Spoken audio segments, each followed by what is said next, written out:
There were times while I was growing up where I would just imagine that my skin would peel away and whatever was underneath would be fairer, blonder, and just anyone that didn't look like me.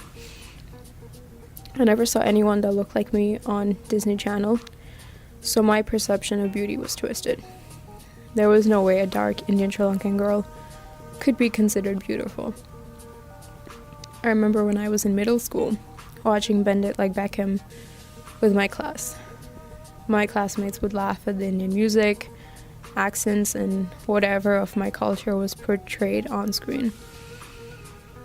It wasn't like I was on that screen, but I felt embarrassed and angry that my culture was such a joke when I still believed in God. I would constantly ask why I was born an Indian.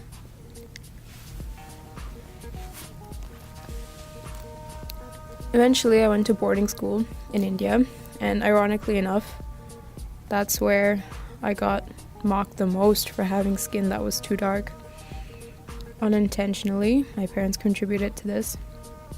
My name isn't typically Indian, and I learned English before Hindi, and I never learned Punjabi or Sinhalese. My mom would constantly drown me in sunscreen and make me mask with honey and lemon to lighten my skin. I hated myself and my culture and thought our clothes were too loud, our music too tacky, and our movies were a joke. A couple of years back, I started to notice that suddenly everything Indian was considered fun and bold. People would come up to me talking about how much they love Bollywood music and movies, and Western celebrities started wearing lehengas and Indian jewelry. But I also noticed that while the West had finally accepted my culture, there still wasn't a girl that looked like me on TV. Indian people still wanted to be white and speak English, and were still discriminated for being Indian. I didn't really have a word for this feeling, like something had been stolen, but can anyone really own a culture? I didn't understand my anger or my bitterness. I had always been taught that if you didn't like someone, don't accept any gifts from them, and I felt like the West did the exact opposite. Without having to accept my people, they took my culture and made a fortune off the very things Western media made me feel ashamed for. Then I learned what cultural appropriation meant. My anger finally had a name.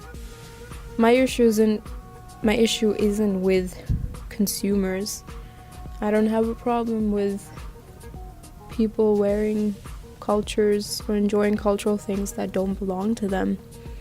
But the industry that has manufactured their clothes in India, Pakistan, and China for years and subjects to the people that makes those clothes to terrible conditions. Now, on top of that, the same industry is making them manufacture the cultural items that subject them to discrimination in the first place. The fashion and media industry will call this appreciation, when they can't even appreciate the people of the culture they're appropriating. Representation has come a long way, but we still aren't in a society where a sari on my best friend is equal to a sari on me. She would never face the same discrimination, but that's not her fault. People underestimate how far Western media reaches and how much it can affect minorities. It is the fashion industry's ethical responsibility to represent my people if they claim to appreciate my culture. Some people try to claim that minorities appropriate Western culture. Almost all minorities have been made to feel like they weren't beautiful or their culture was something that wasn't normal. When I straighten my hair or wear jeans, I'm responding to what I've been told for years by my own people and the West that I'm not beautiful, and neither is my culture if I'm the one who's wearing it. Today I love my culture. I love that I come from a culture of warmth and friendliness, a culture that is full of vibrancy and colors, a culture that has endured a painful, brutal past. Our culture is beautiful.